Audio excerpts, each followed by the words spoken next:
ये आदिवासी महिलाएं चट्टानों के बीच जमा पानी को कटोरे के सहारे तसलों में उलीच रही हैं। वे इस पानी से गल चुकी पत्तियों, खरपतवारों और जानवरों पक्षियों के मल को हटाने की नाकाम कोशिश कर रही हैं। पानी मटमैला है। स्टील और एल्यूमिनियम के चमकते बर्तनों में साफ होने का भ्रम भर पैदा कर रहा है। दुर्गम जंगलों में सूख चुकी झाड़ियों के बीच चट्टानी रास्तों से बहता हुआ पानी जिस कुंड में जमा है उसका हाल भी जरा देख लीजिए। इस पानी से चेहरा धोना या पैर धोना तो छोड़िए, क्या आप में से कोई भी इस पानी को सेकंड भर हथेलियों पर भी लेना स्वीकार करेगा? आप क्या कहेंगे? जवाब मैं खुद देता हूं, नहीं। आप इस पानी को छूना भी पसंद नहीं करेंगे क्योंकि मामला हाइजीन का है।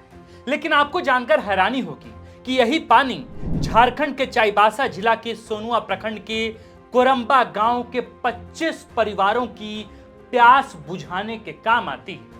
प्यास तो बुझ जाती है, लेकिन ये पानी इन आदिवासियों के लिए जीवन है या धीमा जहर, आप खुद ही तय कर लीजिए।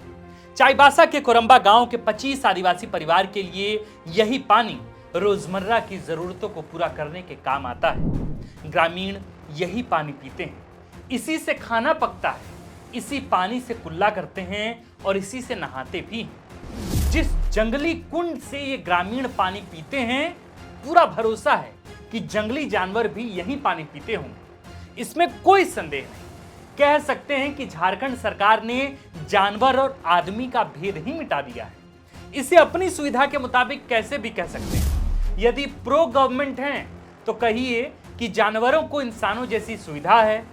आलोचक हैं तो कहिए कि इंसानों की हालात जानवरों वाली बना दी है।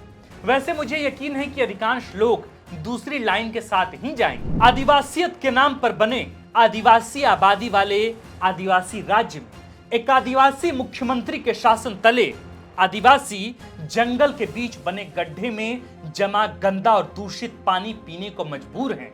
वो भी तब जबकि सरकारी दावा घर घर तक शुद्ध पेयजल पहुंचा देने का है।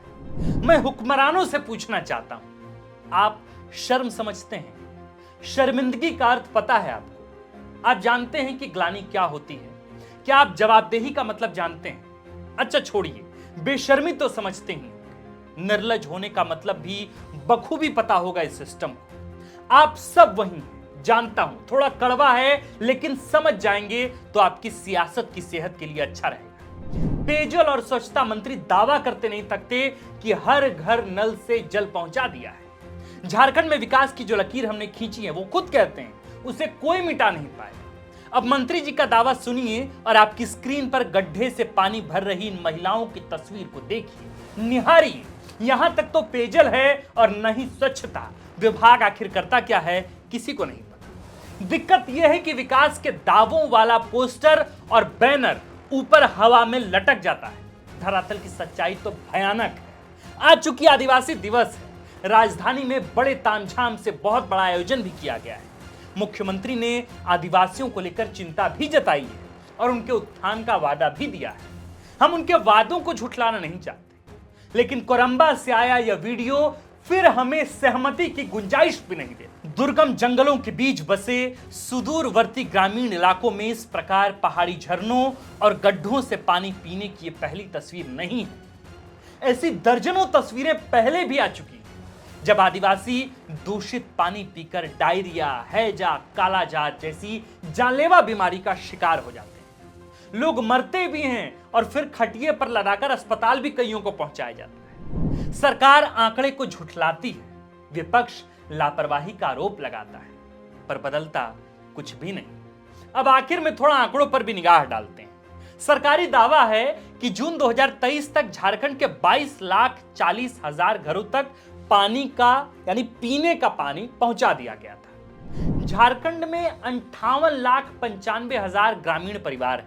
एक रिपोर्ट दावा करती है कि झारखंड में अगस्त 2023 तक महज 47.57% घरों तक ही नल का कनेक्शन है। इसमें शहरी इलाके भी शामिल हैं। झारखंड के 61.76 लाख घरों में से महज 28 यानी कि 28.33 लाख घरों तक पाइपलाइन से पानी पहुंच पाया है। 33.43 लाख घर अब भी बाकी है जहां पानी का कनेक्शन पहुंचना है।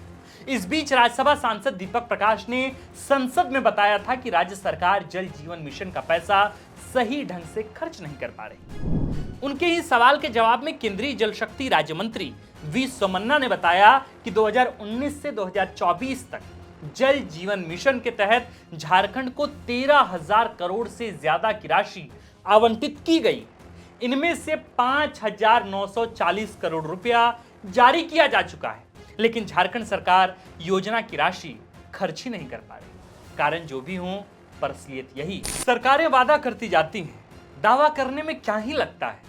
एक अदद मुंह, 2-4 शेरो शायरी और ढेर सारे आंकड़े, बड़ा बड़ा पोस्टर चमकीले वादों के साथ शहर और गांव की सबसे ऊंची इमारतों पर चस्पा कर दिया जाता है। लोग वही देखते रहते हैं और धरातल की सच्चाई हमारे और आपकी आंखों से छिप जाती है। अब देखिए ना, करंबा के गांव वाले वर्षों से गड्ढे का गंदा पानी पी रहे हैं, आदिवासी हैं, बीमार पड़ रहे हैं, जान गंवा रहे हैं। सरकार आदिवासी दिवस मनाने में व्यस्त है, बिजी है।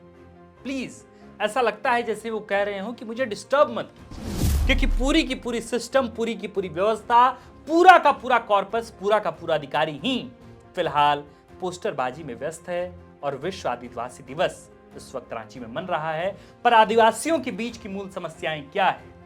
बीते 24 सालों में आदिवासियों की स्थिति कितनी सुधरी? हम शिक्षा के स्तर पर कहां हैं? हम स्वास्थ्य के स्तर पर कहां हैं? हम रोजगार के स्तर पर कहां हैं? राजनीति में हमारा प्रतिनिधित्व किस स्तर पर है? इसको लेकर खुद आज आदिवासियों के बीच सबसे बड़ा सवाल यही तैर रहा है।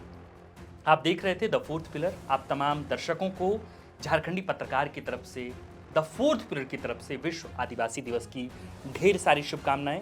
हमारी कोशिश, हमारा प्रयास बस इतना भर है कि इस सिस्टम को, इस व्यवस्था को, इस व्यवस्था के नायकों को, इस केंद्रीकृत व्यवस्था के नायकों को यह बतलाया जाए कि साहब, जिन आदिवासियों के नाम पर इस राज्य की पॉलिटिक्स होती, जिस शहीद निर्मल महतो, सुनील महतो के नाम पर इस राज्य में पॉलिटिक्स होती है, विपक्ष जिस राज्य में या जिस देश में आदिवासियों की राजनीति भगवान बिरसा मुंडा के नाम पर करती है, कम से कम पक्ष और विपक्ष को तो इस व्यवस्था को देखनी चाहिए कि आदिवासी इस व्यवस्था में कैसे जी रहे हैं, कैसे रह रहे हैं। आप देख रहे थे द फोर्थ पिलर। मेरा नाम आकाश आनंद है और कैमरे के पीछे हैं नीरज। शुक्रिया।